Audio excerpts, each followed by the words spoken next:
यह बात लगभग 6 महीने पहले की है। हमारे पड़ोस में किसी की शादी थी। मेरे पति अपने ऑफिस के प्रोजेक्ट में व्यस्त थे, इसलिए मुझे ही अकेले जाना पड़ा। बस का सफर था और मुझे रात भर का सफर करना था, इसलिए मेरे पति ने स्लीपर बस में मेरे लिए सीट रिजर्व करवा दी थी। रात को 9:30 बजे की बस थी। मुझे मेरे पति बस स्टैंड तक छोड़ने आए और मुझे मेरी सीट पर बिठाकर कंडक्टर से मिलने चले गए। मेरी सीट केवल 2 वाली थी। अभी तक दूसरी सीट पर कोई भी पैसेंजर नहीं आया था। मैंने अपना सामान सेट किया और अपने पति का इंतजार करने लगी। थोड़ी ही देर में मेरे पति वापस आ गए। इनके साथ नीली शर्ट में एक आदमी भी आया, यानी वह कंडक्टर था। इसकी उम्र करीब 35 साल थी। रंग सांवला और कद मीडियम लेकिन आकर्षक लग रहा था। अरे बाप रे! लेकिन उससे पहले वीडियो को अभी लाइक कर दो और नीचे लाल सब्सक्राइब बटन दबाकर चैनल को सब्सक्राइब कर दो। जो लोग अभी सब्सक्राइब करेंगे उन्हें मैं रात में कॉल करूंगी, इसलिए जल्दी से सब्सक्राइब कर लो। तो देर मत करो, जल्दी से सब्सक्राइब कर लो। चलो अब कहानी आगे बढ़ाते हैं। मेरे पति ने इससे मेरा परिचय करवाया। वह आदमी केवल देखने में ही अच्छा नहीं था बल्कि बातचीत करने में भी सज्जन लग रहा था। इसने मुझसे कहा, माइंड मत कीजिए मैडम, मैं इसी बस में हूँ।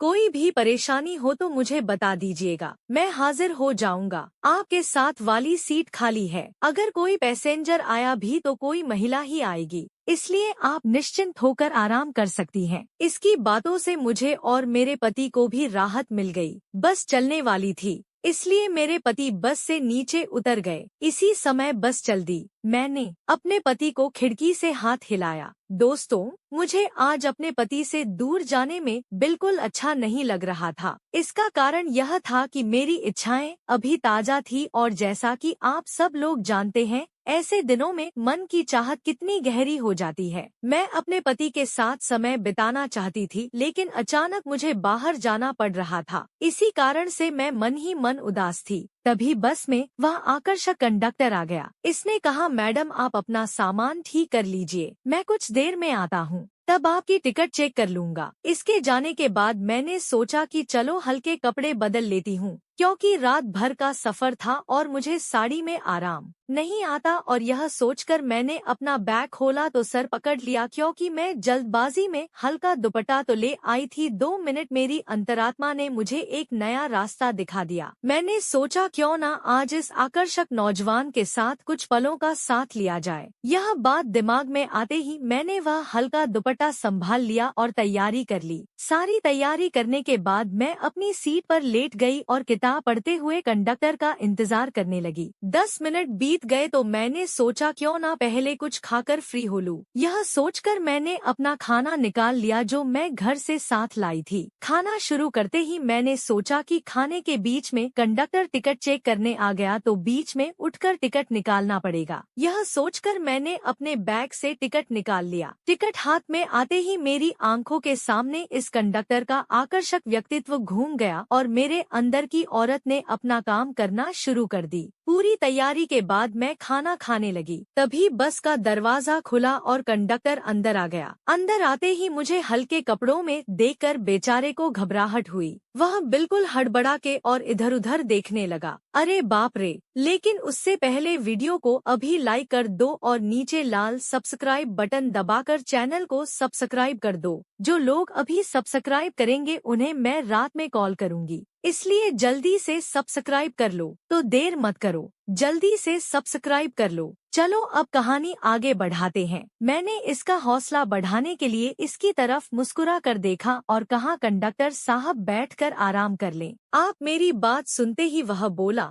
नहीं मैडम, आप खा लीजिए, मैं तो बस आपकी टिकट चेक करने आया था। कोई बात नहीं, मैं कुछ देर बाद आ जाऊंगा, आप आराम से खा लीजिए। मैंने इसे फिर कोशिश की, सामने वाली सीट पर बैठने का इशारा करते हुए कहा कि आप बैठो ना, मैं अभी आपको टिकट दिखाती हूँ।